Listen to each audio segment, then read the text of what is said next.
আসসালামু আলাইকুম। আমরা জানবো আজকে ম্যাট্রিক্স চ্যাপ্টার সম্পর্কে। এটা দ্বিতীয় অধ্যায়ের মধ্যে আছে। আমরা ফার্স্ট অধ্যায়ে পড়ছিলাম নির্ণায়ক। তো নির্ণায়ক এবং ম্যাট্রিক্স প্রায় কাছাকাছি দেখতে, সংজ্ঞাও প্রায় কাছাকাছি। আমরা কিছু সংজ্ঞা এখানে দেখি যেগুলো অতি সংক্ষিপ্ততে আসে। ম্যাট্রিক্স কতগুলো বাস্তব বা জটিল রাশি বা সংখ্যাকে দুটি প্রথম বা তৃতীয় বন্ধনী দ্বারা একটি নির্দিষ্ট নিয়মে শ্রেণীবদ্ধ করলে যে আয়তাকার অথবা বর্গাকার বিন্যাস পাওয়া যায় তাকে ম্যাট্রিক্স বলা হয়। তো এখানে কতগুলো রাশি বা সংখ্যা, দুটি বন্ধনী থাকবে। দুটি বন্ধনী, সেটা প্রথম বন্ধনী হতে পারে, তৃতীয় বন্ধনী হতে পারে। আমরা এখানে ম্যাক্সিমাম গুলোই তৃতীয় বন্ধনী দিয়ে কাজ করছি।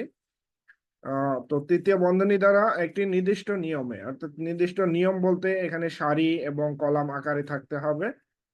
তো যে আয়তাকার শ্রেণীবদ্ধ করলে, নির্দিষ্ট নিয়মে শ্রেণীবদ্ধ করলে যে আয়তাকার অথবা বর্গাকার বিন্যাস পাওয়া যায়। আমরা নির্ণায়কের বেলায় জানছিলাম যে প্রত্যেকটা বিন্যাস হবে বর্গাকার, কিন্তু ম্যাট্রিক্সের বেলায় সেটা আয়তাকারও হতে পারে, বর্গাকারও হতে পারে। অর্থাৎ সারি এবং কলাম সংখ্যা ভিন্ন হতে পারে।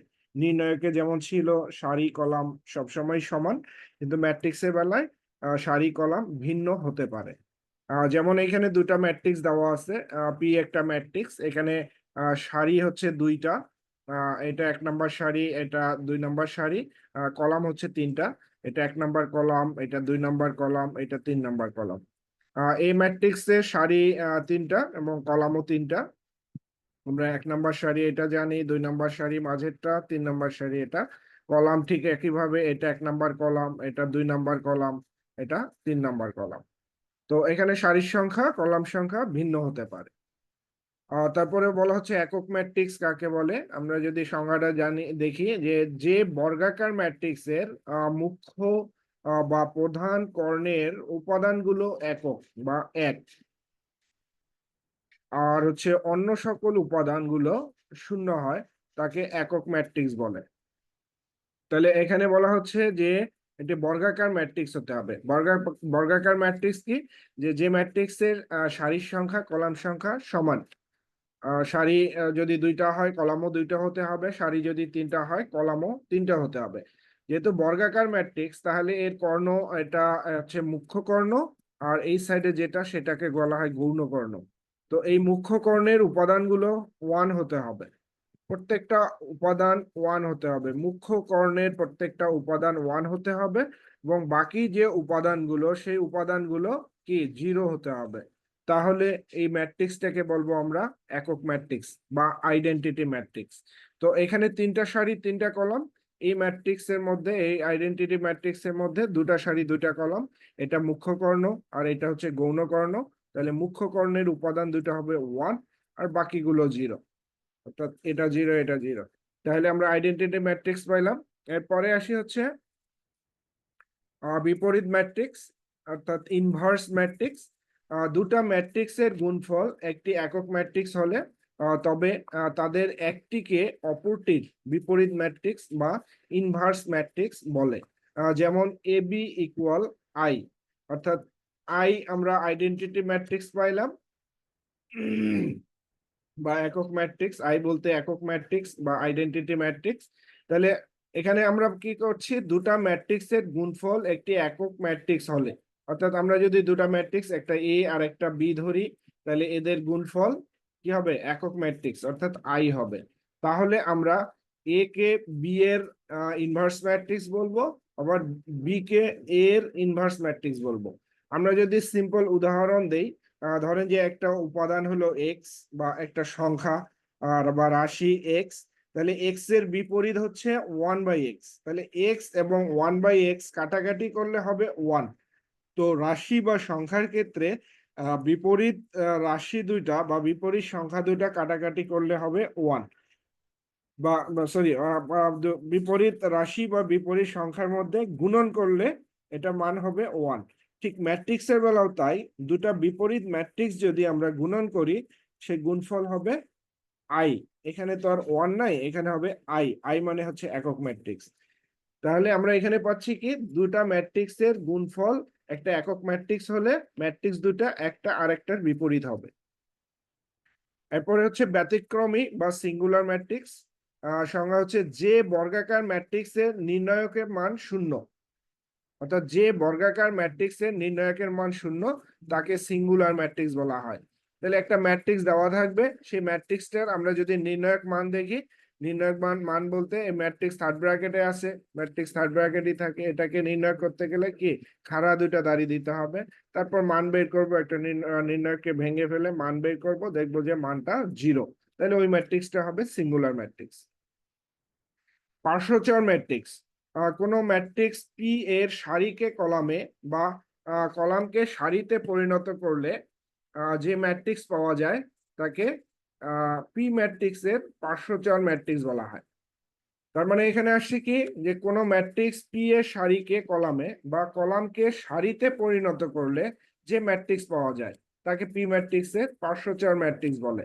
যেমন এখানে পি একটা ম্যাট্রিক্স দেওয়া আছে, সরি, এটার সারিকে আমরা কলাম করব বা কলামকে আমরা সারি করব। এখানে দেখেন 1 নাম্বার সারি 3 4 2, এটাকে আমরা কি করছি 1 নাম্বার কলাম করে দিচ্ছি 3 4 2। এখানে 2 নাম্বার সারি 2 1 -1, এটাকে 2 নাম্বার কলাম করে দেওয়া হচ্ছে 2 1 -1। তাহলে এইটা ম্যাট্রিক্স কি পি ম্যাট্রিক্স, অর্থাৎ এই ম্যাট্রিক্সের পার্শ্বচর ম্যাট্রিক্স হবে এটা। কিভাবে এই ম্যাট্রিক্সের পার্শ্বচর ম্যাট্রিক্স এটা, তাহলে এখানে বলা হচ্ছে কি যে একটা ম্যাট্রিক্সের সারিগুলোকে কলামে কিংবা কলামগুলোকে সারিতে পরিণত করলে, আমরা যে কোনো একটা সারিকে যদি কলামে করি অটোমেটিকলি কলাম সারি হয়ে যাবে, তাহলে সারিকে কলামে বা কলামকে সারিতে পরিণত করলে আমরা পার্শ্বচর ম্যাট্রিক্স পাবো। অনুবন্ধী ম্যাট্রিক্স বা অ্যাডজয়েন্ট ম্যাট্রিক্স, এটা সংজ্ঞাটা একটু কঠিন, আমরা যখন কাজ করব এটা তখন বেশ ভালো বুঝবো। তারপরে বলি কোন বর্গাকার ম্যাট্রিক্স এ এর উপাদান সমূহের সহগুণক গুলো দ্বারা গঠিত ম্যাট্রিক্সের পার্শ্বচর ম্যাট্রিক্সকে এ ম্যাট্রিক্সের অনুবন্ধী ম্যাট্রিক্স বলে।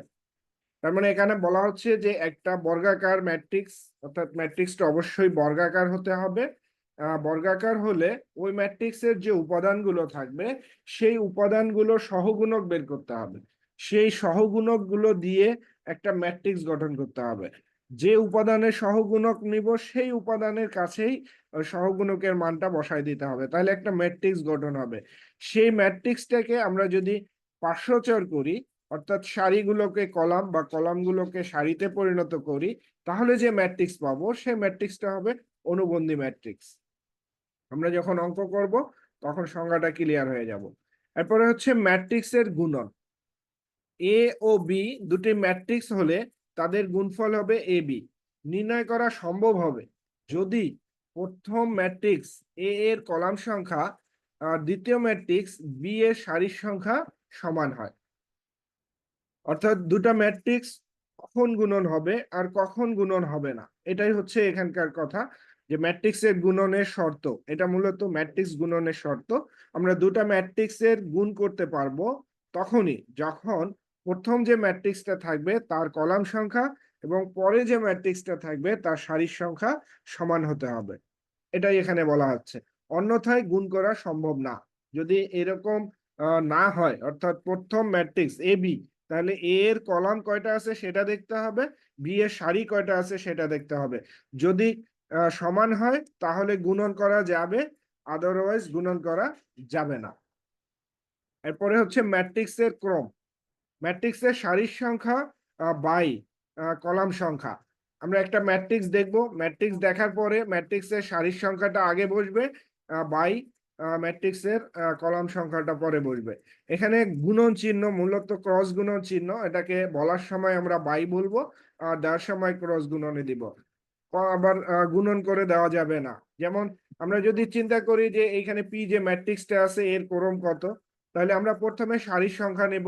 এখানে সারি আছে দুইটা, এটা 1 নাম্বার সারি, এটা 2 নাম্বার সারি, তাহলে এখানে হবে সারির সংখ্যা তার মানে 2 বাই, এখানে কলাম আছে 3টা, এটা একটা কলাম প্রথম কলাম, এটা দ্বিতীয় কলাম, এটা হচ্ছে তৃতীয় কলাম, তাহলে এখানে হবে 3, অর্থাৎ ম্যাট্রিক্সটা হবে 2/3। এই হলো আজকে। তো আমার মনে হয় আপনারা ভিডিওগুলো দেখছেন, কিন্তু দুঃখের বিষয় হলো আপনারা সাবস্ক্রাইব করছেন না। সাবস্ক্রাইব করতে মনে হয় খুব একটা কষ্ট হয় না। আপনারা ভিডিও আমার চ্যানেলে যান, ম্যাথমেটিক্স হোম, এই চ্যানেলে সার্চ দেন, ম্যাথমেটিক্স হোম ক্যাপিটাল লেটারে আছে। তো ওইখানে গিয়ে আপনারা ভিডিওর চ্যানেলটাকে সাবস্ক্রাইব করেন, তাহলে আপনার অন্যান্য ভিডিওগুলো খুব সহজেই পেয়ে যাবেন। তো ঠিক আছে, ভালো থাকবেন। আল্লাহ হাফেজ।